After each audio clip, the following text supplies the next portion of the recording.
안녕하세요. 수많은 고비를 견뎌낸 끝에 비로소 제 몫의 행복을 찾게 된 50대 남자입니다. 어, 제가 국민학교에 다니던 시절에는 하루하루 먹고 사는 것조차 버거울 만큼 세상이 참 팍팍했습니다. 어, 하지만 제 어린 시절을 유난히 고통스럽게 만든 건 가난이 아니었어요. 어, 가난보다 훨씬 더 무서웠던 존재는 바로 저희 아버지였습니다. 아버지는 술과 노름, 여자를 좋아했지만 정작 자신의 아내와 자식은 전혀 돌보지 않는 사람이었어요.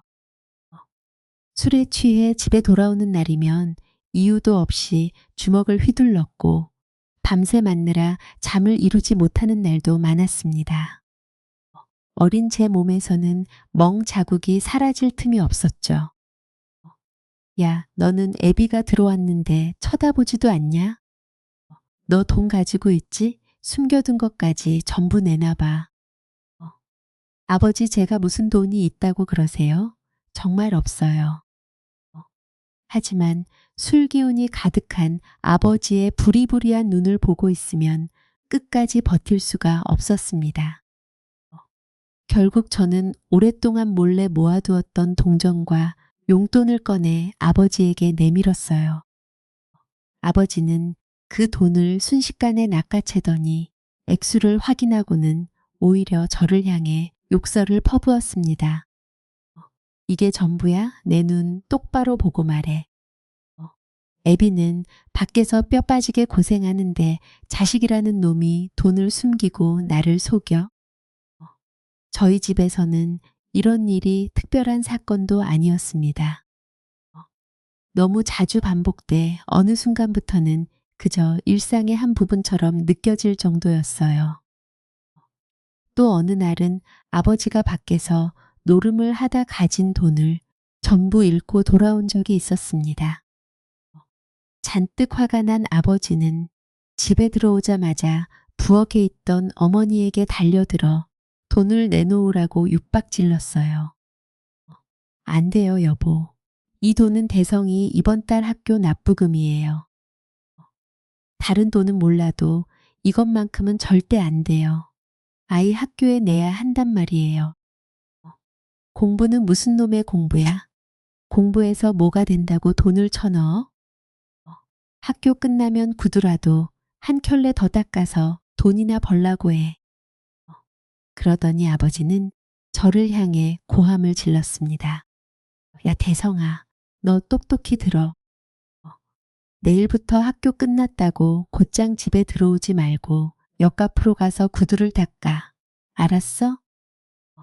저는 제가 거절하면 어머니가 대신 더 심하게 맞을까봐 아무 말도 하지 못했습니다. 결국 국민학교에 다니던 어린 나이부터 수업이 끝나면 옆 앞으로 나가 사람들의 구두를 닦기 시작했어요.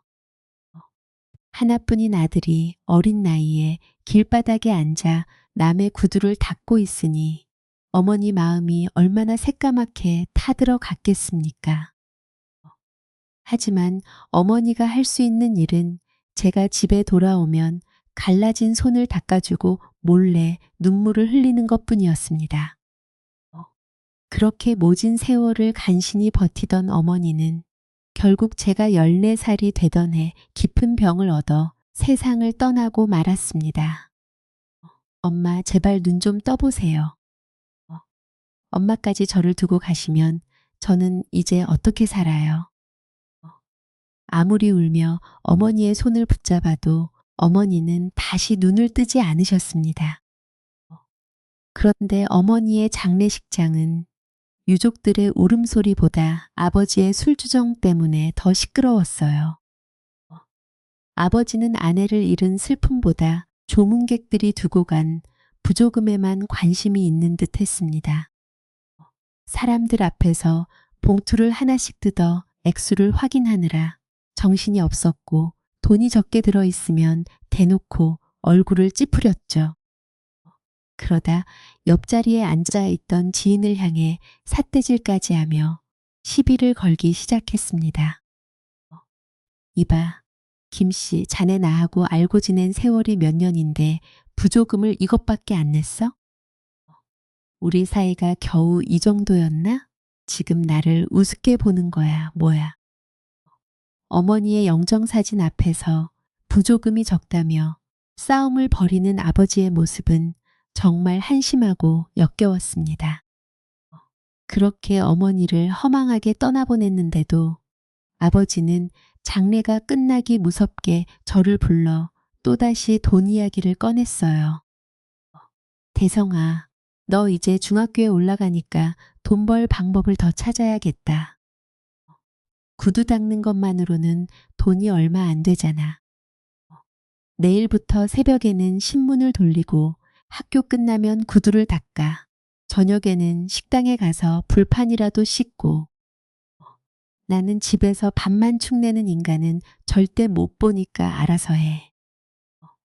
어머니가 돌아가신 지 며칠이나 됐다고 또 돈을 벌어오라는 아버지를 보고 있자니 속에서 구역질이 올라올 것 같았습니다. 그 순간 저는 더 이상 이 집에서는 살 수 없다는 생각이 들었어요. 결국 어머니 사진 한 장만 품속에 챙긴 채 아버지 몰래 집을 나와버렸습니다. 다행히 제게는 영철이라는 아주 친한 친구가 있었어요. 영철이는 제가 갈 곳이 없다는 걸 알고 아무런 망설임 없이 저를 자기 집으로 데려갔습니다. 영철이 부모님도 그동안 제가 어떤 환경에서 살아왔는지 잘 알고 계셨기에 따뜻하게 문을 열어주셨어요. 그래 대성아, 잘 왔다. 밖에 서 있지 말고 얼른 들어와. 밥은 먹었니? 아이고 세상에. 얼굴에 이 멍은 또 뭐야? 또 내 아버지가 때린 거니. 그 사람은 하나뿐인 아들을 왜 그렇게 못살게 구는지 모르겠다. 영철이 어머니는 제 상처투성이 얼굴을 보자 눈물을 훔치셨고 영철이 아버지는 아무 말씀 없이 제 어깨를 다독여 주셨습니다. 그 집에서 지내는 동안 저는 태어나 처음으로 가족의 따뜻함이 무엇인지 느낄 수 있었어요. 누군가 제 밥을 걱정해주고 학교에 다녀왔는지 물어보며 아픈 곳은 없는지 살펴주는 일이 제게는 너무나 낯설고 감사했습니다. 하지만 아버지는 제가 그곳에서 조용히 살아가도록 내버려 두지 않았습니다. 매일같이 학교 앞을 찾아와 교문 근처를 서성이며 저를 잡아가려고 했어요. 학생들을 붙잡고 제 행방을 묻는 일도 서슴지 않았습니다. 너희 조대성이라는 놈 알지? 걔 지금 어디 있어? 대성이 보면 애비가 기다리고 있으니 당장 튀어나오라고 전해. 아버지가 교문 앞에서 고함을 지르고 학생들을 붙잡는 일이 계속되자 학교에 가는 것 자체가 두렵고 창피해졌습니다. 영철이 가족에게까지 피해가 갈까봐 마음도 편하지 않았고요. 결국 저는 중학교 2학년 때 학교를 그만두고 말았습니다. 그리고 중학교 3학년에 올라갈 나이였던 16살에 아무도 모르게 기차에 몸을 실었어요. 제가 살던 곳에서 3시간이나 떨어진 낯선 지역으로 무작정 떠난 것이었습니다. 아는 사람이 단 한 명도 없는 먼 곳으로 가야만 지긋지긋한 아버지의 소나귀에서 완전히 벗어날 수 있을 것 같았거든요. 하지만 낯선 곳에 도착한 순간부터 저는 혼자 살아남기 위한 처절한 싸움을 시작해야 했습니다.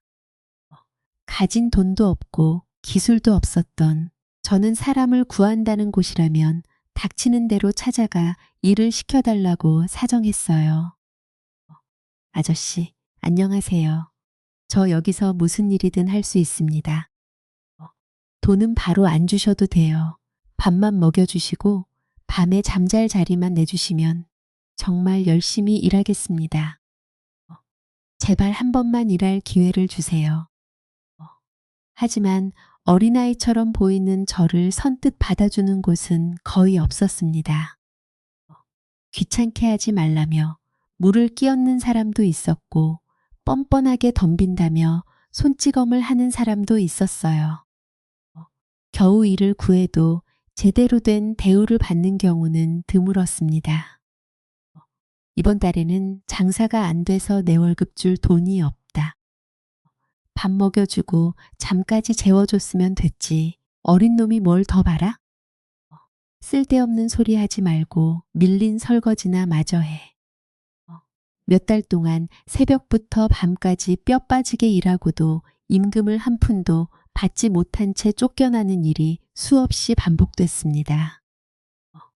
억울하고 서러워 밤새 울었던 날도 많았지만 그렇다고 포기하고 돌아갈 곳도 없었어요.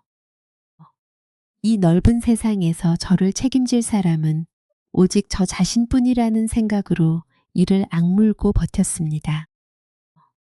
누구에게 기대지도 않고 악으로, 깡으로 하루하루 살아냈어요.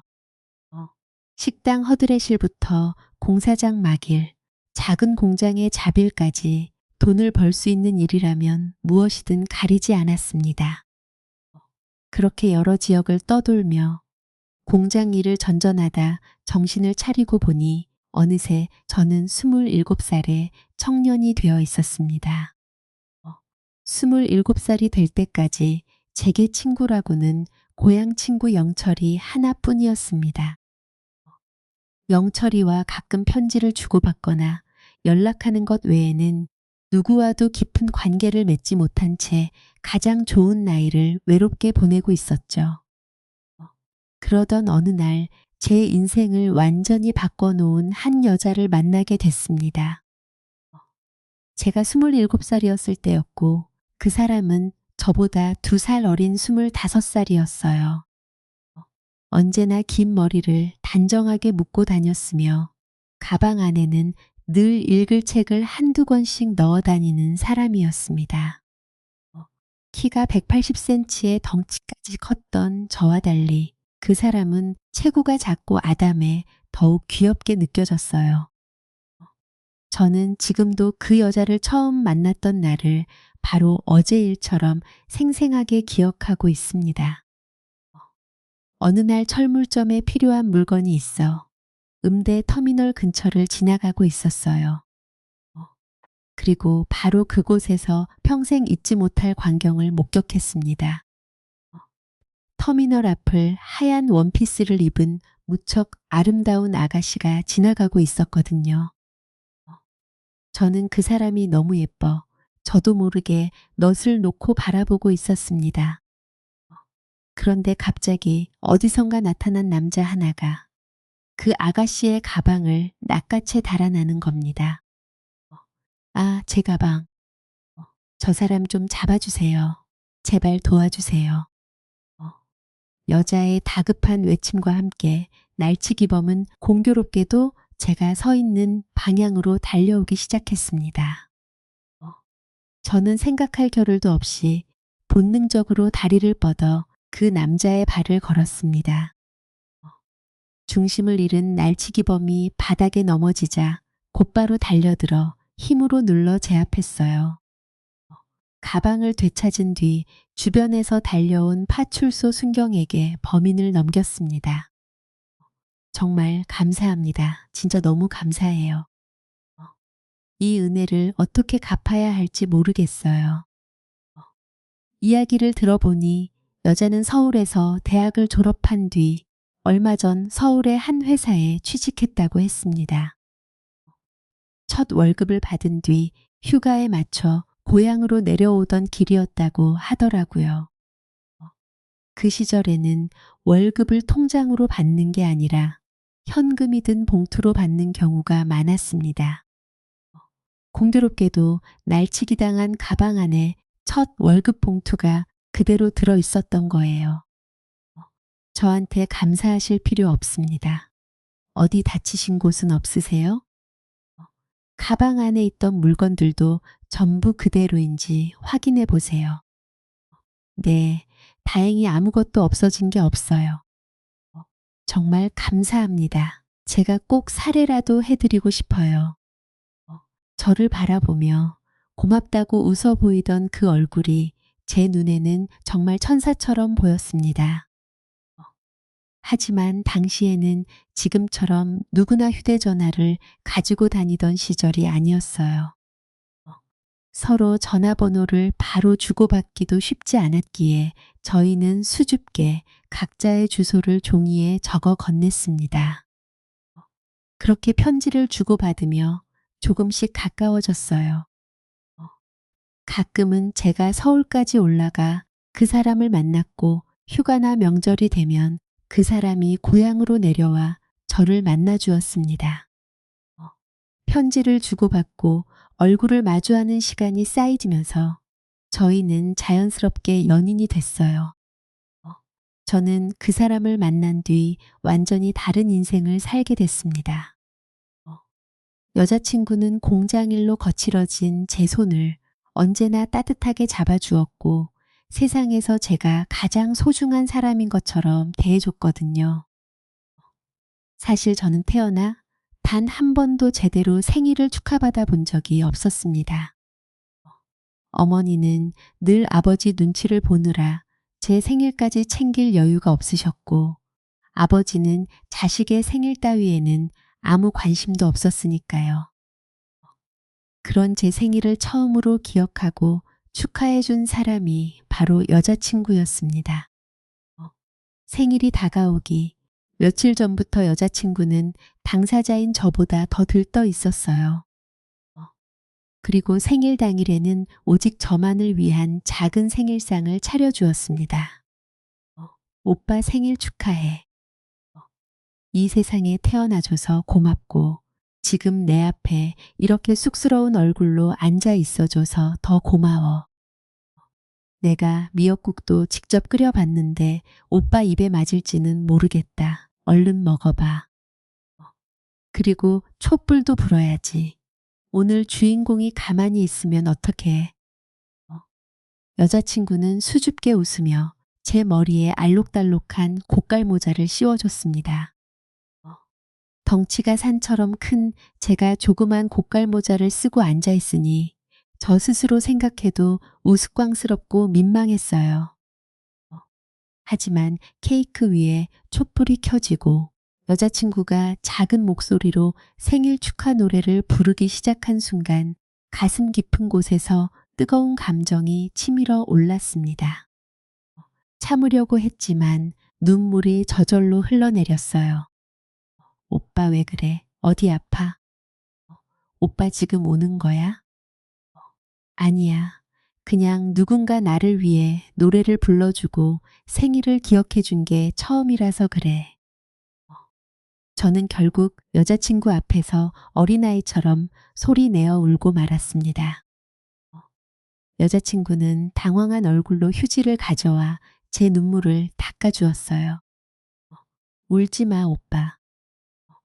앞으로는 평생 오빠 생일을 내가 제일 먼저 축하해 줄게. 매년 태어나줘서 고맙다고, 나와 함께 있어줘서 고맙다고 꼭 말해줄게.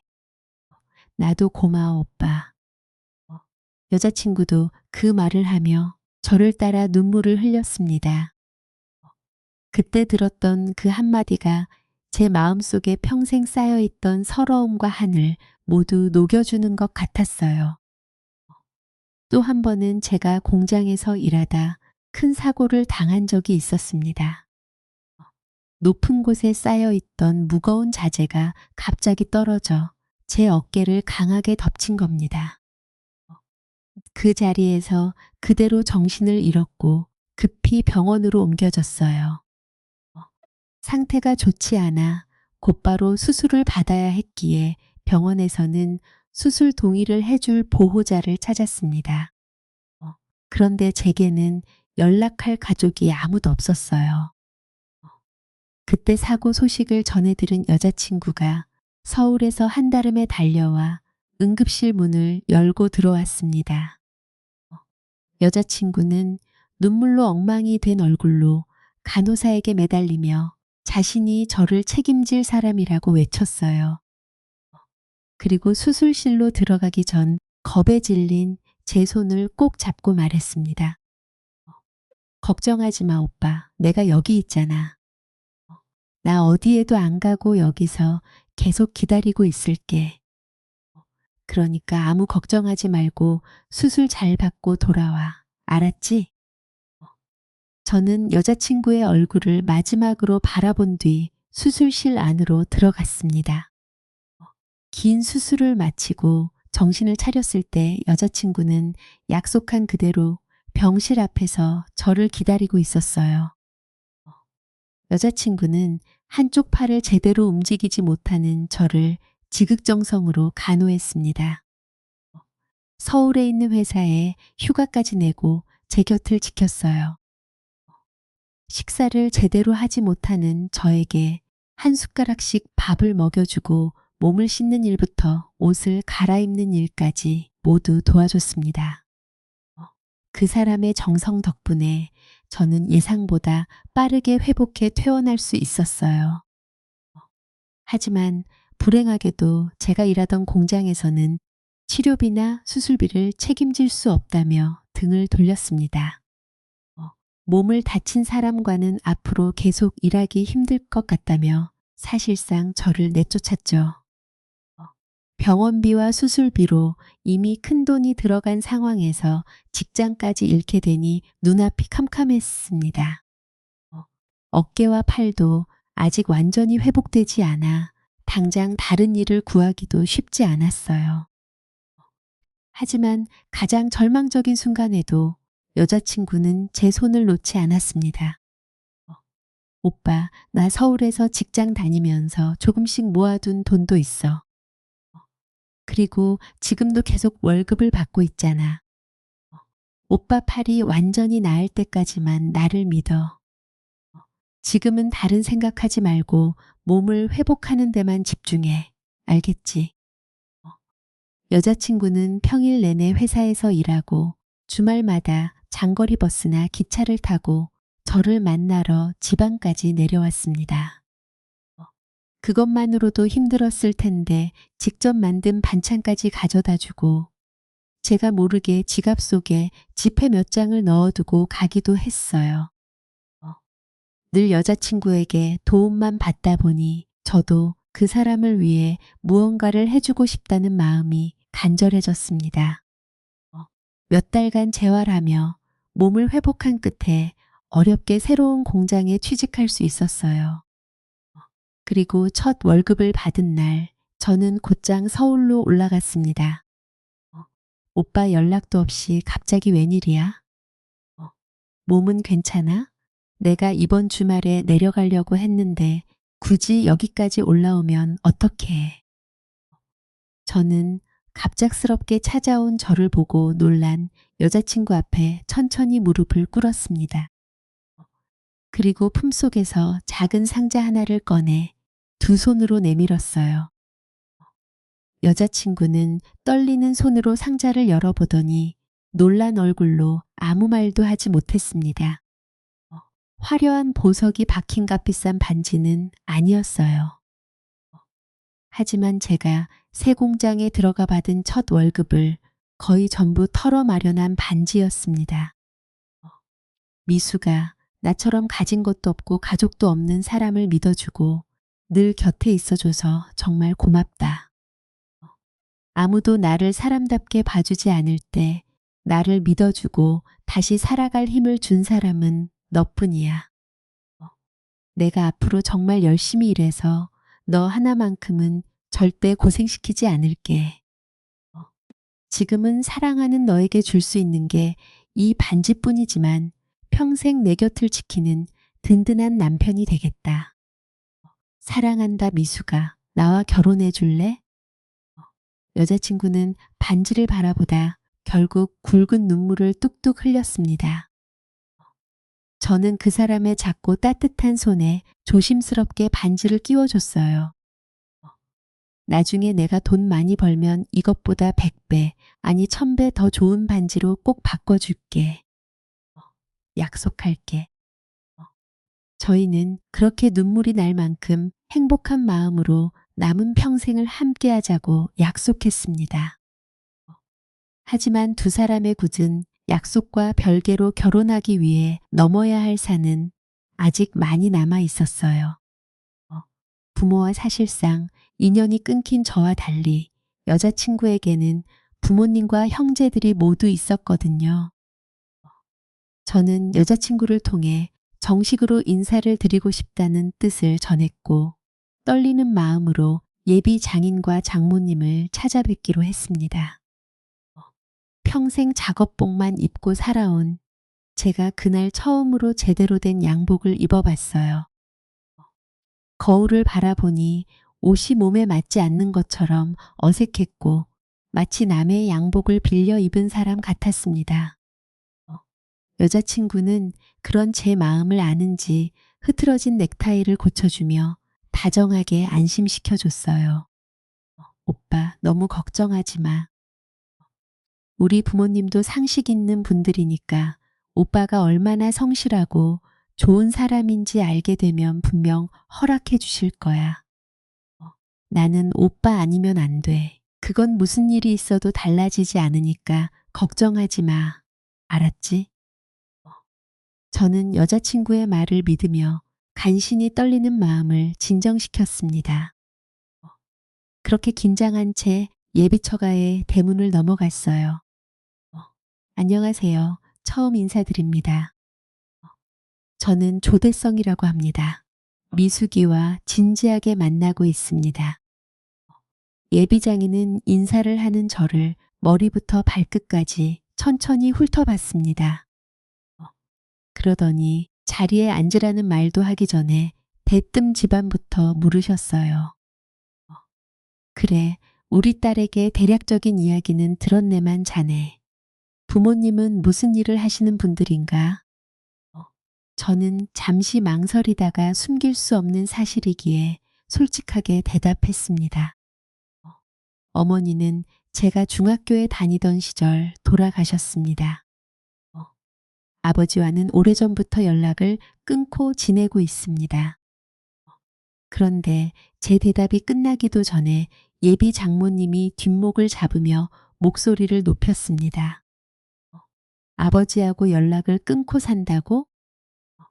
그럼 부모도 제대로 된 집안도 없다는 소리 아니야? 결국 고아나 다름없는 사람이잖아. 그럼 자네가 지금까지 모아둔 돈은 얼마나 되나? 성실하게 모으고는 있지만 아직 넉넉한 형편은 아닙니다. 하지만 제가 죽도록 노력해서 미숙이만큼은 절대 고생시키지 않겠습니다. 그러자 못마땅한 표정으로 다시 물었습니다. 우리 딸이 서울에서 대학까지 졸업한 건 알고 있나? 내가 그 아이 공부시키느라 얼마나 많은 돈과 정성을 들였는데. 그럼 자네는 어디까지 공부했나? 그 질문을 듣는 순간 제 머릿속이 새하얗게 변했습니다. 제가 당황해 선뜻 대답하지 못하자 예비 장모가 기다렸다는 듯 끼어들었습니다. 설마 대학도 못 나온 거야? 그럼 고등학교만 졸업했나? 저는 고개를 숙인 채 솔직하게 대답했습니다. 저는 국민학교까지만 졸업했습니다. 집안 사정 때문에 중학교부터는 제대로 다닐 수가 없었습니다. 죄송합니다. 제 대답이 떨어지자 두 분의 표정은 순식간에 험악하게 변했습니다. 뭐라고? 국민학교 졸업? 그럼 중학교 졸업장조차 없다는 말이야? 예비 장인은 어이없다는 듯 혀를 차며 저를 노려봤습니다. 집안도 없고 학벌도 없고 변변한 직업이나 재산도 없잖아. 자네 같은 사람을 사위로 받아들이는 일은 내 눈에 흙이 들어가도 절대 없을 거야. 미숙이가 하도 고집을 부리기에 얼굴이라도 한번 보자고 불렀는데 이제 자네 처지가 확실히 보이는군. 자네도 이제 알겠지. 이 결혼이 얼마나 말도 안 되는 일인지 말이야. 그때 여자친구가 울먹이는 얼굴로 아버지의 팔을 붙잡았습니다. 아빠 제발 그러지 마세요. 아무리 그래도 사람한테 이렇게까지 말씀하시는 건 아니잖아요. 대성이 이야기라도 조금 더 들어보세요. 이 사람은 제가 선택한 사람이에요. 제 인생이잖아요. 그러자 예비 장모가 자리에서 벌떡 일어나 여자친구에게 고함을 질렀습니다. 내 인생이 어디 있어? 내 인생은 너를 키운 이 엄마와 아빠의 인생이기도 해. 우리가 너 하나를 어떻게 키웠는데 이런 놈을 데려와 은혜를 원수로 갚아? 예비 장모는 여자친구의 팔을 거칠게 붙잡아 방 안으로 밀어 넣었습니다. 예비 장인은 제 옆바닥에 침까지 뱉으며 살벌한 목소리로 경고했어요. 긴 말하지 않겠네. 오늘 당장 우리 딸과 헤어져. 만약 헤어지지 않으면 자네가 이 지역에서 직장 생활도 못하게 만들어 버릴 거야. 내가 자네 뒷조사를 이미 다 해봤는데 지금 다니는 공장 사장이 내 지인이더군. 내 말 한마디면 자네를 당장 길바닥에 나앉게 하는 건 일도 아니야. 어디서 굴러온 개뼈다귀 같은 놈이 감히 내 딸을 넘봐? 예비장인은 거기서 멈추지 않고 저를 계속 밑바닥까지 끌어내렸습니다. 자네는 몰랐겠지만 나는 군인 출신이야. 전쟁통에서도 살아남은 사람이란 말이지. 내 말을 거역하는 인간은 절대 용서하지 않아. 그러니 정말 우리 딸을 생각한다면 지금 당장 이 집에서 꺼져. 그때 방으로 끌려갔던 여자친구가 다시 뛰쳐나와 부모님 앞에 무릎을 꿇었습니다. 아빠, 엄마, 제발요. 저는 이 사람 없이는 안 돼요. 제발 저희 한 번만 허락해 주세요. 그 모습을 본 예비장인은 머리끝까지 화가 났는지 손을 번쩍 들어 올렸습니다. 저는 황급히 여자친구 앞으로 뛰어들어 그녀를 막아섰어요. 욕하시려면 저한테만 하십시오. 미숙이가 무슨 잘못을 했다고 손까지 드시려는 겁니까? 하지만 그 순간 전 사랑하는 사람을 지키기 위해 어쩔 수 없는 결단을 내려야 했습니다. 알겠습니다. 제가 헤어지겠습니다. 그러니 미숙이에게는 더 이상 아무것도 하지 마십시오. 제 말을 들은 예비장인은 그제야 손을 내리며 비웃듯 말했습니다. 진작 그렇게 나왔어야지. 오늘은 자네 말을 믿어보겠네. 하지만 오늘 이후 단 한 번이라도 더 내 딸을 만났다간 그땐 자네도 우리 딸도 가만두지 않을 거야.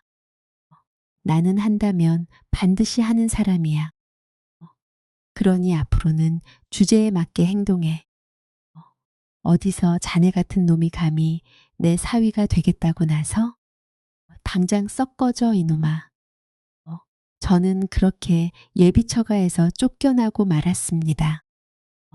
여자친구가 방 안에서 제 이름을 부르며 우는 소리를 뒤로하고 대문 밖으로 나서는 순간 긴장이 풀리면서 온몸에 힘이 빠졌어요. 저는 대문 앞에 그대로 털썩 주저앉았습니다. 눈물이 끝없이 흘러내렸고 그날 제가 어떻게 집까지 돌아왔는지는 지금도 제대로 기억나지 않습니다. 미숙이가 없는 세상은 단 한 번도 상상해 본 적이 없었어요. 앞으로 남은 인생을 그 사람 없이 어떻게 버텨야 할지 생각조차 할 수 없었습니다. 사랑하는 사람을 잃었다는 절망에 빠진 저는 한동안 공장에도 나가지 못한 채 매일 술로 밤을 지새웠습니다. 그러던 어느 날 누군가 제 집 현관문을 거칠게 두드리기 시작했어요. 오빠, 나야. 오빠, 제발 문 좀 열어봐. 안에 있는 거 다 알아. 오빠, 나랑 같이 떠나자. 아무도 우리를 모르는 곳으로 도망가서 둘이 살자. 나는 오빠 없이는 안 돼. 제발 나랑 가자. 응? 문 밖에서 들려오는 미숙이의 절박한 목소리에 무너져 있던 제 마음이 다시 흔들렸습니다. 저는 문을 열고 눈물범벅이 된 그녀를 바라보며 물었어요. 미수가 정말이야? 정말로 모든 걸 포기할 수 있어? 나 같은 사람 때문에 부모님도 고향도 직장도 전부 버릴 수 있겠어? 미숙이는 망설이지 않고 제 손을 붙잡았습니다. 나는 오빠만 있으면 다른 건 아무것도 필요 없어. 우리 멀리 가서 둘이 살아보자. 제발 나를 데리고 가줘. 그 말에 다시 용기를 얻은 저는 곧바로 짐을 챙겼습니다. 저희는 아무도 모르게 멀리 떠날 생각으로 함께 터미널로 향했어요. 하지만 두 사람의 계획은 버스에 올라타기도 전에 산산조각 나고 말았습니다. 딸이 짐을 싸서 사라졌다는 걸 알게 된 예비장인이 동네를 샅샅이 뒤진 끝에 터미널까지 쫓아온 겁니다. 야, 이놈 좀 봐라. 지금 내 딸을 데리고 도망가려고 했어? 내가 다시 눈앞에 나타나면 가만두지 않겠다고 분명히 경고했지. 예비장인은 눈이 완전히 돌아간 사람처럼 저에게 달려들었습니다. 저를 바닥으로 밀친 뒤 발로 짓밟기 시작했어요. 사실 제가 마음만 먹었다면 얼마든지 그를 제압할 수 있었습니다. 제가 훨씬 젊었고 키와 체격도 비교할 수 없을 만큼 컸으니까요. 하지만 제가 사랑하는 여자의 아버지에게 어떻게 주먹을 휘두를 수 있겠습니까? 저는 그저 두 팔로 머리를 감싸고 그 매질을 온몸으로 받아냈습니다. 뼈가 어긋나는 것처럼 온몸이 아팠고 입과 코에서는 피가 흘러나왔지만 이를 악물고 버텼어요. 그러자 미숙이가 다시 아버지 앞에 무릎을 꿇고 울며 빌기 시작했습니다. 아빠, 제가 잘못했어요. 전부 제 잘못이에요. 제가 같이 도망가자고 했어요. 제발 이 사람은 그만 때리세요. 저희 이제 안 만날게요. 다시는 만나지 않을 테니까 제발 그만하세요. 예비장인은 미숙이의 손목을 거칠게 붙잡아 일으킨 뒤 제게 마지막 경고를 내뱉었습니다. 잘 봤지? 나는 이런 사람이야. 한 번만 더 내 눈앞에 나타나면 그때는 정말 이 세상 사람이 아닐 줄 알아. 그렇게 예비장인은 미숙이를 억지로 끌고 사라졌습니다. 저는 터미널 앞바닥에 피투성이가 된 채 그대로 쓰러졌어요. 지나가던 사람의 도움으로 겨우 병원에 옮겨졌습니다. 온몸이 만신창이가 된 저는 오랫동안 입원 치료를 받아야 했고 이제 제 곁에는 정말 아무것도 남지 않았습니다. 그런데도 눈을 감으면 미숙이의 얼굴만 떠올랐어요. 너무나 보고 싶었지만 다시 그녀를 찾았다가는 미숙이가 더 위험해질 수도 있었습니다. 결국 저는 한 가지 결심을 내렸습니다. 제가 이 좁은 대한민국 땅에 계속 있는 한 미숙이는 저 때문에 부모에게 더 심한 일을 당할 것 같았어요. 저 역시 분노를 참지 못하고 언젠가는 돌이킬 수 없는 일을 저지를 것만 같았습니다. 그래서 뼈를 깎는 아픔을 참으며 아무도 저를 모르는 미국으로 떠나기로 했습니다. 미숙이에게 편지 한 장조차 남기지 못한 채 소리 소문 없이 이역만리 타국으로 사라진 것이었어요. 제가 없어져야 미숙이가 부모님의 뜻대로 좋은 남자를 만나 안정되고 행복한 삶을 살 수 있을 거라고 생각했습니다. 예비 장인에게 그토록 처참한 수모를 겪고 나니 세상에는 노력만으로는 절대 넘을 수 없는 신분의 벽이 존재한다고 믿게 됐거든요. 저는 국민학교만 겨우 졸업한 채 공장을 떠돌며 하루 벌어 하루를 사는 미래 없는 사람이었습니다. 반면 미숙이는 서울에서 대학까지 졸업하고 번듯한 직장에 다니는 귀한 사람이었어요. 저 같은 사람보다는 능력 있고 집안 좋은 남자를 만나야 행복해질 수 있다고 생각했습니다. 그래, 나 하나만 없어지면 돼. 내가 사라지면 미숙이는 다시 웃을 수 있을 거야. 저는 그렇게 도망치듯 미국행 비행기에 몸을 실었습니다.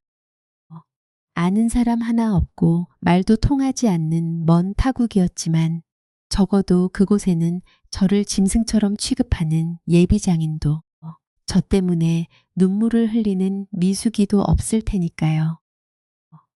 가지고 있던 돈을 거의 모두 털어 미국에서 겨우 작은 방 하나를 구했습니다.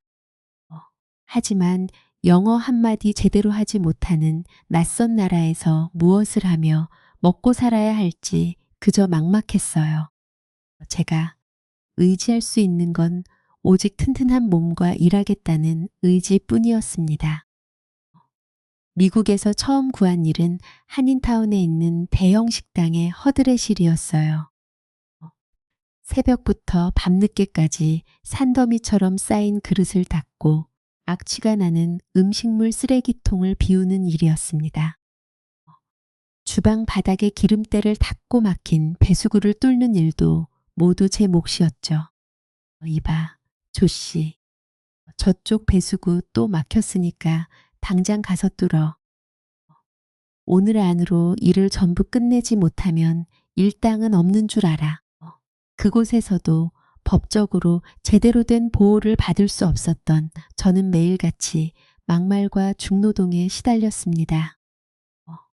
하루에 15시간이 넘도록 물에 젖은 채 일하다 보니 손가락 끝은 퉁퉁 불어 터졌고 무릎은 제대로 펴지지 않을 만큼 저렸어요.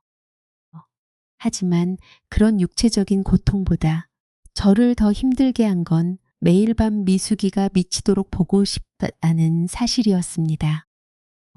그럴 때면 저는 미숙이 생각을 떨쳐내려고 일부러 더 무거운 짐을 나르고 손바닥에서 피가 날 때까지 바닥을 닦았습니다. 미국 생활에 어느 정도 적응한 뒤부터는 식당 일을 마치고 근처 대형마트에 야간 청소부로도 일하기 시작했어요. 그렇게 몇 년 동안 잠조차 제대로 자지 않고 일만 하며 살았던 것 같습니다. 그러던 어느 날 우연히 건축 현장에서 자비를 돕게 됐습니다. 다른 사람들은 힘들다며 금방 자리를 떠났지만 저는 묵묵히 자재를 나르고 현장을 정리했어요. 그런 저를 유심히 지켜보던 백인 현장 감독이 다가와 말을 걸더군요.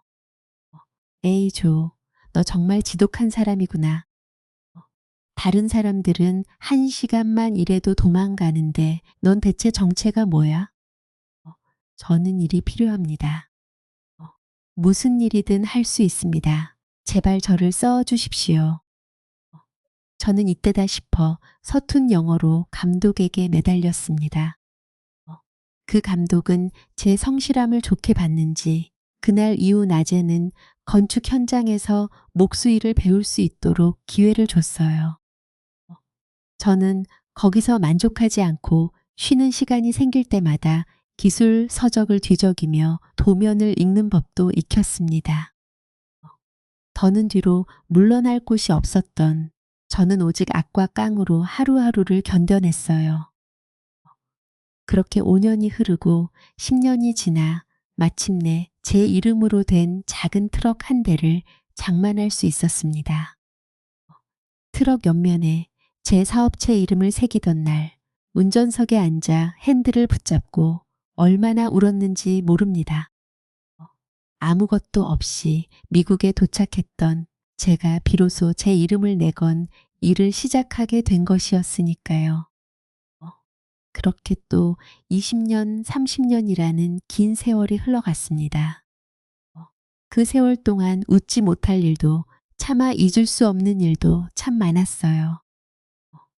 당연히 처음에는 영어를 전혀 하지 못했으니 황당한 일을 당하는 경우도 많았습니다. 어느 날 식당에서 일하고 있는데 미국인 사장이 저를 향해 계속 큰 소리를 질렀어요. 하지만 무슨 말을 하는지 전혀 알아듣지 못한 저는 그저 고개를 끄덕이며 예스, 예스라고만 대답했습니다. 그러자 갑자기 사장이 제 멱살을 붙잡고 바닥으로 내팽개쳤어요. Where is the money? No, no, I don't know. 화가 난 사장은 제 머리채를 움켜잡더니 식당 밖으로 끌고 나갔습니다. Korea go. Go back to your country. 영문도 모른 채 돈을 훔쳤다는 의심을 받고 나라로 돌아가라는 모욕까지 당하니 너무 황당해 눈물조차 나오지 않더군요. 그런 고된 타국 생활 속에서 제가 버틸 수 있도록 힘이 되어준 유일한 사람은 고향 친구 영철이었습니다. 당시에는 국제전화 요금이 너무 비싸 영철이와는 주로 편지를 주고받았어요. 지금 생각하면 조금 닭살 돋는 이야기지만 그때는 너무 외로웠던 터라 영철이에게서 편지가 오는 날만 손꼽아 기다렸습니다. 그러던 제가 41살이 됐을 무렵 뜻밖에도 영철이에게 국제전화가 걸려왔어요. 전화비도 비싼데 국제전화를 다 걸었어? 한국에서는 잘 지내고 있냐 영철아? 그래 건강하고. 그런데 영철이는 평소와 달리 한참 동안 말을 꺼내지 못했습니다. 대성아, 그게 말이야. 사실 어제 내 아버지가 돌아가셨다. 아버지가? 우리 아버지가 돌아가셨다고? 그 소식을 듣는 순간 말로 설명할 수 없는 여러 감정이 한꺼번에 밀려왔습니다. 어린 저를 그렇게 괴롭히고 어머니를 평생 고통스럽게 만든 사람이었어요. 그런데 막상 세상을 떠났다는 말을 들으니 마음 한구석이 이상하고 허전하더라고요. 이제는 한국에 한 번쯤 돌아가도 되겠다는 생각도 들었습니다. 그렇게 저는 10여 년 만에 한국으로 향하는 비행기표를 끊었어요. 오랜만에 고향 땅을 밟는 순간 억눌러왔던 감정이 일렁이기 시작했습니다. 터미널까지 마중 나온 영철이는 어느새 얼굴에 깊은 주름이 생긴 중년 남자가 되어 있었어요. 대성아, 잘 왔다. 그 먼 곳에서 얼마나 고생이 많았냐. 잘 지냈냐 이놈아? 영철아, 고맙다. 여기까지 직접 나와주고. 그래서 아버지 빈소는 어디야? 저는 영철이와 함께 곧장 아버지의 장례식장으로 향했습니다. 그런데 막상 빈소에 도착해 보니 그곳은 너무나 쓸쓸했습니다. 찾아온 조문객은 한 사람도 없었고 아주 오래전에 찍은 아버지의 영정사진만 덩그러니 놓여 있었어요. 저는 말없이 향을 피운 뒤 영정사진 앞에 술 한 잔을 올렸습니다. 아버지 저 왔어요. 저한테 그렇게 모질게 굴더니 결국 이렇게 혼자 떠나려고 그러셨어요? 여전히 아버지를 향한 원망은 가슴 깊이 남아 있었지만 영정사진 속 얼굴을 바라보니 인생이 참 허망하다는 생각이 들더군요. 고맙게도 장례를 치르는 내내 영철이가 제 곁을 지켜줬습니다. 그 이후 저는 자주는 아니었지만 가끔 한국을 찾아 영철이를 만나고 고향에도 들르곤 했어요. 영철이의 결혼식에 참석하지 못한 것이 미안해 아이들이 태어났을 때는 미국에서 좋은 선물을 골라 보내주기도 했습니다. 그렇게 멀리 떨어져 있으면서도 서로의 삶을 지켜보다 보니 어느덧 제 나이도 60을 훌쩍 넘겼어요. 그때까지도 영철이와는 꾸준히 연락을 주고받고 있었습니다.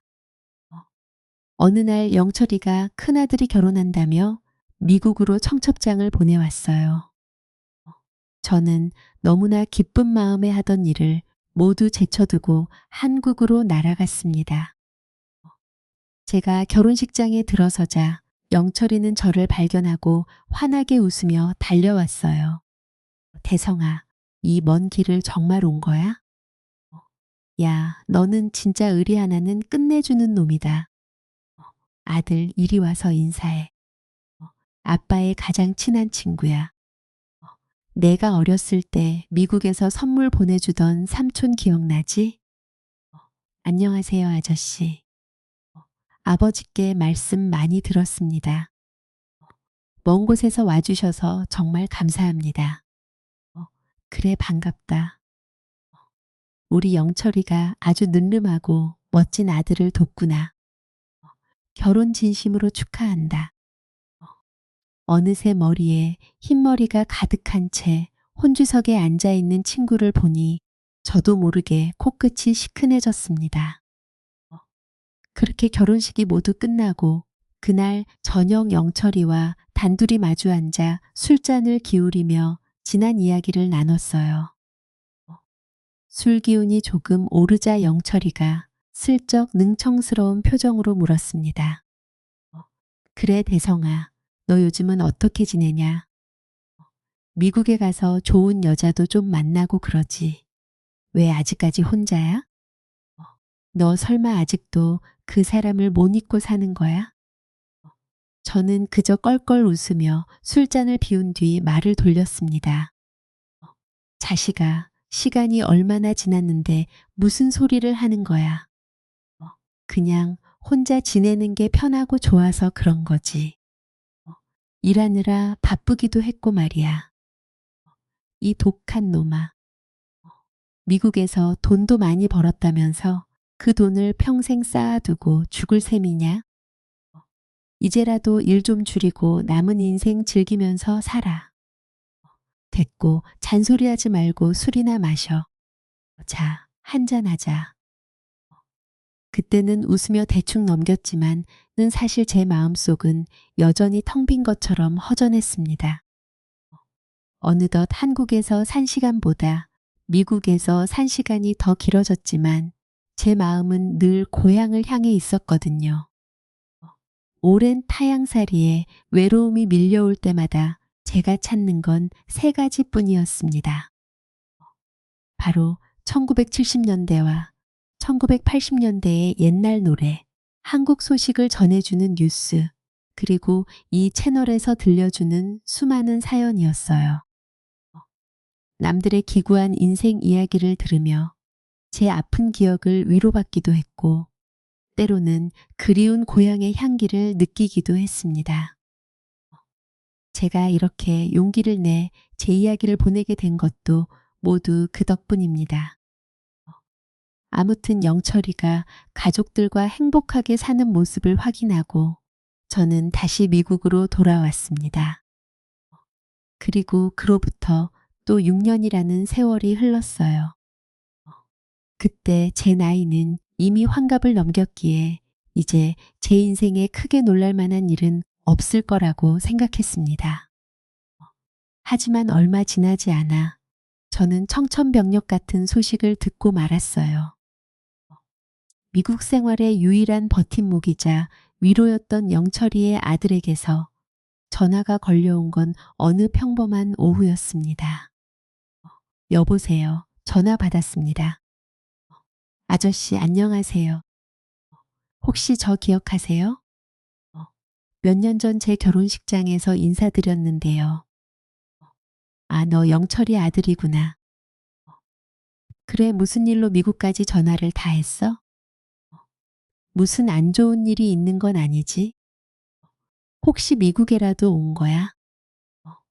저는 갑작스럽게 걸려온 친구 아들의 전화가 반가워 살갑게 말을 건넸습니다. 하지만 전화기 너머로 돌아온 대답은 제 심장을 그대로 먹게 하는 것 같았어요. 아저씨, 그게요. 저희 아버지가 오늘 아침에 돌아가셨습니다. 뭐라고? 영철이가. 아니, 영철이가 왜? 갑자기 그게 무슨 말이야? 저는 순간 제 귀를 의심했습니다. 하지만 영철이의 아들이 전화기 너머로 흐느끼기 시작하자 그것이 꿈이나 잘못 들은 말이 아니라는 걸 깨달았어요. 알고 보니 영철이는 최근 폐혈증으로 투병하고 있었다고 합니다. 하지만 멀리 타국에서 살고 있는 제게 괜한 걱정을 끼치고 싶지 않다며 가족들에게 절대 알리지 말라고 신신당부했다는 거예요. 이 미련한 놈아, 영철아, 이 바보 같은 놈아. 저는 전화를 끊자마자 모든 일정을 취소하고 가장 빠른 한국행 비행기표를 끊었습니다. 공항에서 영철이의 빈소까지 향하는 길은 어찌나 멀고 험하게 느껴지던지요. 빈소에 들어선 순간 환하게 웃고 있는 영철이의 영정사진이 눈에 들어왔습니다. 그 얼굴을 바라보자 다리에 힘이 풀려 저는 그 자리에 그대로 주저앉아 통곡하고 말았어요. 이놈아, 뭐가 그렇게 급해서 벌써 간 거야? 나한테 말이라도 한마디 해줬어야지. 친구라면서 이렇게 혼자 가버릴 수가 있어? 영철아, 영철아, 이 야속한 놈아. 영정사진 속 영철이는 금방이라도 장난스러운 표정으로 말을 걸어올 것만 같았습니다. 대성아, 오랜만에 고향에 오니까 좋지. 미국 생활은 별일 없고 아직 한창이라고 할 수 있는 환갑의 나이에 세상을 떠난 친구가 너무나 야속하고 원망스러웠습니다. 저는 장례를 치르는 사흘 내내 영철이와 함께했던 지난날과 수없이 나눴던 대화들을 떠올렸어요. 영철아, 벌써 내가 보고 싶다. 우리 나중에 다시 만나면 그때는 아무 걱정 없이 시원하게 술 한잔 하자. 내가 너 덕분에 지금까지 버티며 살았는데 왜 나한테 은혜를 갚을 기회조차 주지 않는 거야? 야속한 놈아, 나 조금만 기다려라. 내 인생도 이제 얼마나 남았겠냐. 그렇게 발인을 마치고 영철이를 영영 떠나보내던 날, 지나온 세월이 주마등처럼 스쳐 지나갔습니다. 친구야, 잘 가게. 나중에 나도 자네 뒤를 따라갈 테니 그곳에서 기다려줘. 정말 고마웠다, 내 친구야. 하나뿐이었던 친구마저 떠나보내고 나니 이 넓은 세상에서 혼자 살아간다는 게 대체 무슨 의미가 있나 싶더라고요. 어느덧 60대 후반, 인생의 황혼에 접어든 저는 가장 사랑하고 소중하게 여겼던 사람들을 모두 떠나보낸 상태였으니까요. 영철이의 발인을 모두 마친 뒤 저는 오랜만에 근처에 있는 어머니의 산소를 찾았습니다. 한국에 올 때마다 종종 찾아뵙기는 했지만 친구의 장례를 치르고 이런 마음으로 오게 될 줄은 몰랐어요. 그날 저는 어머니의 묘 앞에서 어린아이처럼 소리내어 울며 그동안 가슴속에 묻어두었던 이야기를 전부 털어놓았습니다. 어머니, 엄마, 왜 제가 사랑하고 아꼈던 사람들은 모두 저를 떠나는 걸까요? 제가 무슨 잘못을 그렇게 많이 했다고 다들 저를 혼자 남겨두는 거예요? 어머니 앞에서 한참을 울다 보니 자연스럽게 미숙이가 다시 떠올랐습니다. 그날따라 어디에서 그런 용기가 생겼는지 모르겠어요. 미숙이의 얼굴이 떠오르자마자 저는 곧장 터미널로 달려가 차표를 끊었습니다. 그리고 제가 가장 젊고 뜨겁게 사랑했던 시절의 그곳으로 향했어요. 미숙이와 제가 처음 만났던 곳이자 제 청춘의 꿈과 사랑, 아픔과 시련이 고스란히 묻어있는 작은 마을로 말입니다. 하지만 막상 수십 년 만에 그곳에 도착해 버스에서 내리자 심장이 터질 듯이 뛰기 시작했습니다. 오랜 세월이 흘렀는데도 낡은 터미널 특유의 냄새와 습한 공기는 제 기억 속에 묻혀있던 지난 날을 사정없이 끄집어냈어요. 저는 혹시라도 익숙한 흔적을 발견할 수 있을까 싶어 한참 동안 동네 골목을 헤매고 다녔습니다. 그러다 배가 조금 고파져 근처에 식당이 없나 둘러보게 됐어요. 그런데 길 건너편에 자리한 작고 낡은 식당 하나가 이상하리만큼 제 시선을 붙잡았습니다. 오랫동안 한 자리를 지킨 듯 간판도 벽도 많이 낡아 있었는데 놀랍게도 식당의 이름이 제 이름과 똑같았거든요. 대성식당.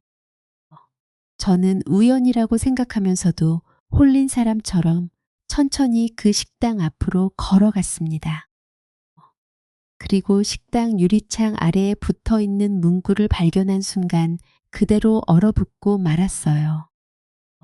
이마에 점이 있는 조대성 씨를 찾습니다.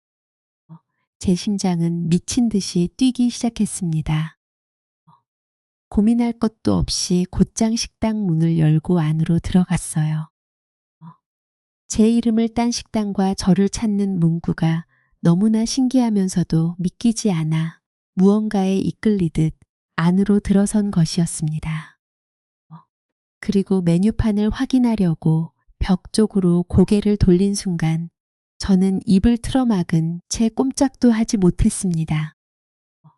벽에는 오래된 사진 여러 장이 붙어 있었는데 그중 단 한 장만 정성스럽게 액자에 담겨 걸려 있었어요. 그런데 그 사진 속 주인공이 놀랍게도 젊은 시절의 저였습니다. 미숙이와 한창 사랑하던 시절 환하게 웃고 있던 제 모습이 그 식당 벽에 걸려 있었어요. 어서 오세요, 손님. 어떤 음식으로 주문하시겠어요? 그때 주방에서 젊은 여자 사장이 나와 밝게 인사를 건넸습니다. 저는 떨리는 손을 들어 벽에 걸린 사진을 가리켰어요. 사장님 실례지만 저 벽에 걸려 있는 사진은 누구의 사진입니까? 젊은 사장은 제 질문이 조금 뜬금없다고 생각했는지 가볍게 웃으며 대답했습니다. 저분이요? 저희 아버지 사진이에요. 아주 오래전에 저희 어머니가 직접 걸어두셨어요. 저는 숨을 제대로 쉴 수도 없을 만큼 가슴이 조여왔습니다. 그렇다면 이 식당의 이름도 아버님의 성함을 따서 지으신 겁니까? 네, 맞아요. 사실 저희 어머니가 평생 기다려온 분이거든요. 그런데 손님, 안색이 너무 안 좋아 보이세요. 어디 편찮으신 건 아니죠? 그제야 저는 제가 울고 있다는 걸 깨달았습니다. 어느 순간부터 흘러내린 눈물이 시야를 가려 식당 안의 모든 것이 뿌옇게 보였어요. 저는 비틀거리는 몸으로 식탁을 짚고 일어나 젊은 사장에게 떨리는 목소리로 말했습니다. 내가 조대성입니다. 저 사진 속에 있는 사람이 바로 나예요. 뭐라고요? 지금 뭐라고 말씀하셨어요? 젊은 사장의 눈이 놀라움으로 휘둥그레졌습니다. 손에 들고 있던 쟁반이 바닥으로 떨어지며 식당 안에 요란한 소리가 울려 퍼졌어요. 그녀는 제 얼굴을 뚫어지게 바라보다가 벽에 걸린 사진과 저를 번갈아 확인하며 입술을 파르르 떨었습니다. 당신이 정말 저희 아버지라고요? 말도 안 돼. 저희는 돌아가신 줄 알고 있었는데 엄마가 평생 찾아다니던 조대성 씨가 정말 맞으세요? 맞습니다. 제가 조대성이에요. 미숙이는 지금 어디 있습니까? 어머니는 어디에 계십니까? 저는 거의 절규하듯 미숙이의 행방을 물었습니다. 그러자 젊은 사장은 그 자리에 힘없이 주저앉아 어린아이처럼 울기 시작했어요. 저희 엄마는 지금 병원에 계세요. 이 식당을 수십 년 동안 하루도 제대로 쉬지 않고 운영하셨거든요. 이 터미널 앞이 아버지를 처음 만난 장소라고 했어요. 그러니 이곳에서 기다리고 있으면 언젠가는 아버지가 반드시 돌아올 거라고 하셨어요. 눈이 오든 비가 오든 매일같이 터미널 입구를 바라보며 장사하셨습니다. 아버지를 처음 만난 곳에서 기다려야 다시 만날 수 있다고요. 젊은 사장은 눈물을 흘리며 믿기지 않는 이야기를 계속 들려줬습니다. 알고 보니 제 앞에 있는 그 여자는 미숙이가 저와 헤어진 뒤 혼자 낳아 키운 제 친딸이었습니다. 미숙이는 아버지의 반대와 위협 속에서도 저와의 사랑을 끝까지 포기하지 않았어요. 아무 연고도 없는 낯선 곳으로 도망쳐 혼자 아이를 낳았고 온갖 고생을 하며 제 딸을 키워낸 것이었습니다. 엄마는 언제나 말씀하셨어요. 아버지는 반드시 돌아올 거라고요. 30년이 지나고 40년이 지나도 언젠가는 이 터미널을 통해 다시 나타날 거라고 믿으셨어요. 그래서 식당 간판에도 아버지의 이름을 걸어놓고 평생을 기다리며 사신 거예요. 그 말을 듣는 순간 가슴이 갈기갈기 찢어지는 것 같았습니다. 제가 겁을 먹고 비겁하게 미국으로 도망쳐버린 그 긴 세월 동안 미숙이는 이 작은 식당에 제 이름을 걸어놓은 채 딸을 키우며 저를 기다리고 있었던 겁니다. 미숙아, 미안하다. 내가 죽일 놈이다. 내가 대체 너를 혼자 두고 어디로 가버렸던 거야. 저는 당장 병원으로 가자며 딸을 재촉했습니다. 35년이라는 긴 세월을 돌아 이제야 다시 닿게 된 미숙이에게 단 한순간이라도 빨리 달려가고 싶었거든요. 병원에 도착해 병실 문을 열자 한 노년의 여성이 창가에 앉아 말없이 바깥만 바라보고 있었습니다. 엄마, 저 왔어요. 제가 오늘 누구를 모셔왔는지 아세요? 엄마가 평생 찾고 기다렸던 그분을 제가 만났어요. 딸의 말을 들은 미숙이가 아주 천천히 고개를 돌렸습니다. 그 눈과 마주친 순간 병실 안에는 오랫동안 무거운 정적만 흘렀어요. 저는 입을 열지 못한 채 그저 미숙이를 바라보며 하염없이 눈물만 쏟았습니다. 세월은 미숙이의 곱고 아름다웠던 얼굴 위에 깊은 주름을 새겨놓았지만 그 눈빛만큼은 제가 사랑했던 젊은 날의 모습 그대로였습니다. 미숙아, 미숙아 나야. 제 목소리가 들리자 미숙이의 눈동자가 크게 흔들리기 시작했습니다. 한참 동안 믿을 수 없다는 얼굴로 저를 바라보던 미숙이가 떨리는 목소리로 물었어요. 정말 당신 맞아? 정말 대성 오빠가 맞아? 제가 아무 말 없이 눈물을 흘리며 고개를 끄덕이자 미숙이는 환자복 차림에 맨발로 침대에서 내려왔습니다. 그리고 비틀거리며 제게 달려오더니 제 바짓가랑이를 붙잡고 바닥에 주저앉아 목 놓아 울기 시작했어요.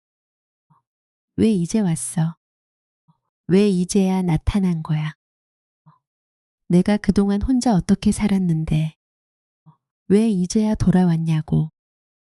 미안해, 미숙아. 내가 너무 늦었지. 내가 정말 죽을 죄를 지었어. 저희는 그렇게 서로를 붙잡고 오랫동안 울었습니다. 한참이 지나 감정이 조금 가라앉은 뒤에야 저는 미숙이가 살아온 모진 세월에 관해 들을 수 있었어요. 제가 미국으로 떠난 직후 미숙이는 몸에 이상을 느꼈고 뒤늦게 제 아이를 임신했다는 사실을 알게 됐다고 합니다. 저와의 일 때문에 집안 분위기가 이미 험악해진 상황에서 임신 사실까지 알려지면 아이를 빼앗기거나 낳지 못하게 될 게 분명했다고 해요. 결국 미숙이는 아무도 모르는 곳으로 무작정 도망쳤습니다.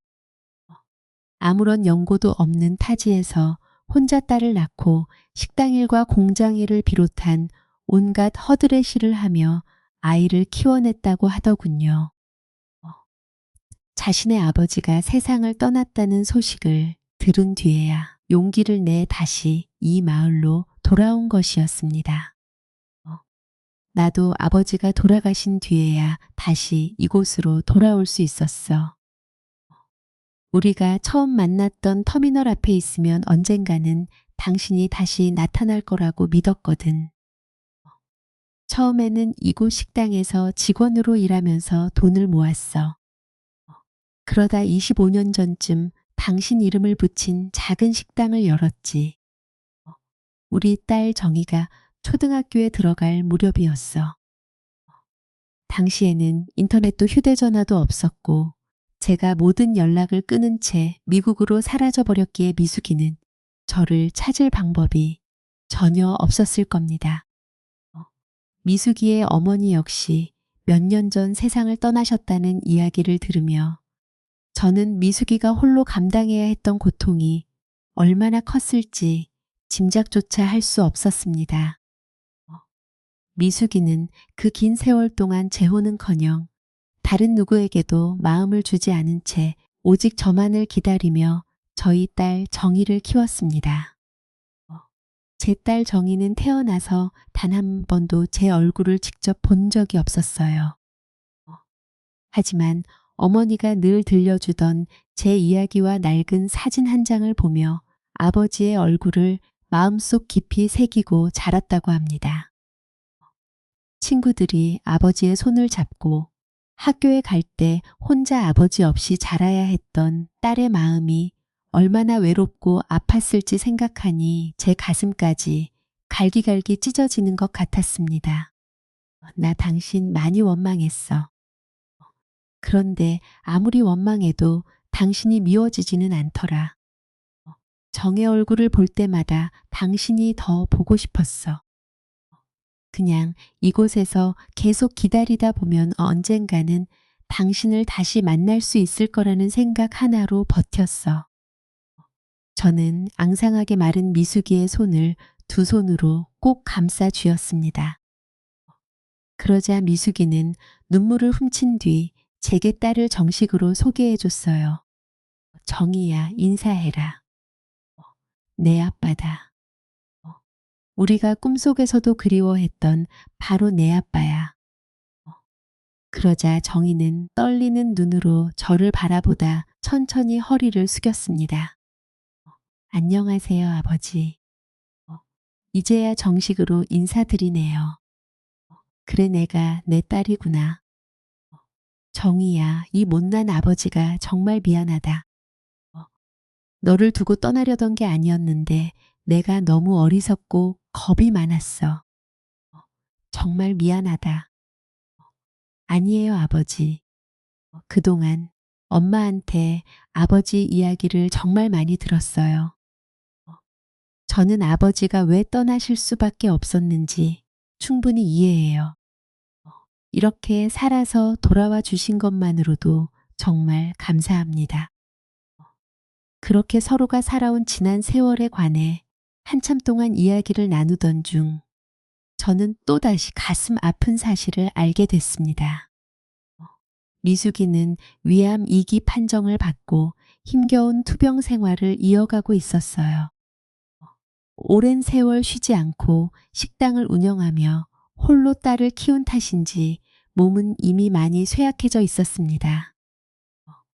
수술과 치료를 위해 병원을 드나들며 고통스러운 시간을 보내고 있었죠. 저는 그날부터 매일같이 미숙이의 병상을 지켰습니다. 다시는 이 사람의 손을 놓거나 혼자 두는 일은 없을 거라고 제 목숨을 걸고 맹세했어요. 그리고 이제야말로 떠돌이 생활을 끝내고 완전히 정착해야 할 때가 왔다는 걸 깨달았습니다. 저는 곧바로 미국으로 건너가 그동안 읽어놓았던 모든 것을 정리했습니다. 살던 집과 사업체를 처분하고 평생 모아둔 재산까지 모두 정리한 뒤 다시 한국으로 돌아왔어요. 제 남은 인생은 전부 미숙이와 딸 정희를 위해 사용하고 싶었습니다. 그리고 마침내 저와 미숙이는 함께 구청을 찾아가 혼인신고서를 작성했습니다. 무려 35년이라는 긴 세월을 돌고 돌아 저희는 드디어 서류상으로도 완전한 부부가 되었어요. 혼인신고서에 도장을 찍고 나오던 미숙이가 제 손을 잡으며 말했습니다. 여보, 이 종이 한 장을 작성하는 게 왜 이렇게 힘들었을까? 우리가 참 먼 길을 돌아왔지? 내가 그때 너무 무능하고 못나서 당신을 이렇게 오랫동안 고생시켰어. 정말 미안하오. 아니야. 그래도 결국 이렇게 다시 만났잖아. 내가 그 긴 세월을 버틸 수 있었던 건 언젠가는 당신을 다시 만날 수 있다는 희망이 있었기 때문이야. 그리고 우리 정의가 있었기 때문에 나도 무너지지 않고 견딜 수 있었어. 그렇게 멀고 험한 길을 돌아 다시 만난 저희는 지금 아내의 고향에서 함께 살아가고 있습니다. 평생 아버지 없이 자란 정희에게 진 빚을 조금이라도 갚고 싶은 마음에 저는 읍내에 아파트 한 채를 마련해 줬어요. 하지만 제가 돌아왔을 때 정희는 이미 결혼해 아이들까지 낳고 단란한 가정을 꾸리고 있었습니다. 사위도 어찌나 착하고 예의가 바른지 저를 처음 만난 날 곧바로 바닥에 엎드려 큰절을 올리더군요. 장인어른, 이제야 정식으로 인사드리겠습니다. 부디 제 절을 받아주십시오. 고맙네. 정말 고맙네. 그동안 내 아내와 우리 정희의 곁을 지켜줘서 정말 고맙네. 그때 정희가 아이들을 제 앞으로 불러 세웠습니다. 얘들아, 이리 와서 인사드려. 너희 외할아버지셔. 외할아버지께 큰절 올려야지. 할아버지 새해 복 많이 받으세요. 고사리 같은 두 손을 가지런히 모으고 제게 절을 올리는 외손주들을 바라보자 그동안 힘들고 외로웠던 세월이 한순간에 모두 씻겨 내려가는 것 같았습니다. 저는 손주들의 머리를 쓰다듬어 주며 주머니에 준비해둔 용돈을 두둑하게 쥐어줬어요. 그 모습을 바라보던 딸 정희가 조용히 제 곁으로 다가와 말했습니다. 아버지, 이제는 엄마를 더 이상 기다리게 하지 마세요. 다시는 저희 곁을 떠나시면 안 돼요. 사실 엄마가 어제 저한테 그러셨어요. 아버지가 다시 미국으로 훌쩍 떠나버릴까 봐 너무 무섭고 두렵다고요. 엄마가 아프신 뒤로 마음이 예전보다 많이 약해지셨어요. 그러니 앞으로는 꼭 엄마 옆에 딱 붙어 있어 주세요. 그래, 알았다. 대체 그런 걱정을 왜 하는지 모르겠구나. 이 아버지가 죽는 날까지 내 어머니 곁을 지키마. 다시는 혼자 두지 않겠다고 약속하마. 얼마 전까지만 해도 저는 하나뿐인 친구마저 잃고 가족도 없이 이 세상에 홀로 남겨진 존재라고 생각했습니다. 하지만 기적처럼 사랑했던 아내 미숙이를 다시 만났고 보석처럼 귀한 딸과 듬직한 사위, 사랑스러운 외손주들까지 한꺼번에 얻게 됐어요. 너무나 긴 길을 돌아 이제야 한국 땅에 제 뿌리를 내린 저는 더 이상 외롭지 않습니다. 다행히 아내의 건강도 치료를 받으며 조금씩 좋아지고 있어요. 완치 판정을 받으려면 아직 갈 길이 남았지만 요즘에는 딸 부부와 함께 국내 여러 곳을 여행하며 그동안 만들지 못했던 추억을 하나씩 쌓아가고 있습니다. 미숙이와 손을 잡고 바닷가를 걷거나 손주들과 함께 사진을 찍을 때마다 저는 이 행복이 꿈은 아닌지 몇 번이나 확인하곤 해요. 사실 요즘 세상을 바라보면 참 각박해졌다는 생각이 들 때가 많습니다. 작은 오해와 서운함 때문에 천륜인 부모와 자식 사이에서도 인연을 끊고 살아가는 사람들이 많다고 하더군요. 저 역시 가족에게 버림받고 사랑하는 사람과 헤어져야 했던 모진 세월을 보냈기에 그 아픔을 누구보다 잘 알고 있습니다. 하지만 제가 35년 만에 다시 되찾은 이 행복을 들으시며 많은 분이 조금이나마 희망을 가지셨으면 좋겠습니다. 내 곁에 가족이라고 부를 사람이 단 한 명이라도 있다는 것이 얼마나 소중하고 감사한 일인지 느끼셨으면 합니다. 그리고 누군가를 사랑하는 마음이 힘든 인생을 버티게 해주는 얼마나 커다란 힘인지도 다시 한번 생각해 보셨으면 좋겠어요. 이제 저는 사랑하는 가족과 함께 남은 여생을 행복하게 살아가려고 합니다. 저희 가족이 앞으로도 더 단단하고 행복하게 살아갈 수 있도록 이 사연을 듣는 여러분께서도 따뜻하게 응원해 주셨으면 좋겠습니다.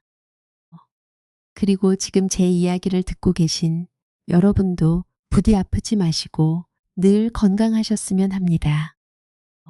곁에 있는 소중한 사람의 손을 오늘 한 번 더 꼭 잡아주시고 사랑한다는 말도 아끼지 않으셨으면 좋겠어요. 너무 늦기 전에 서로의 마음을 표현하며 행복하게 살아가시길 바랍니다. 제 길고 긴 이야기를 끝까지 들어주셔서 진심으로 감사합니다. 여러분 모두 건강하고 행복하세요. 감사합니다.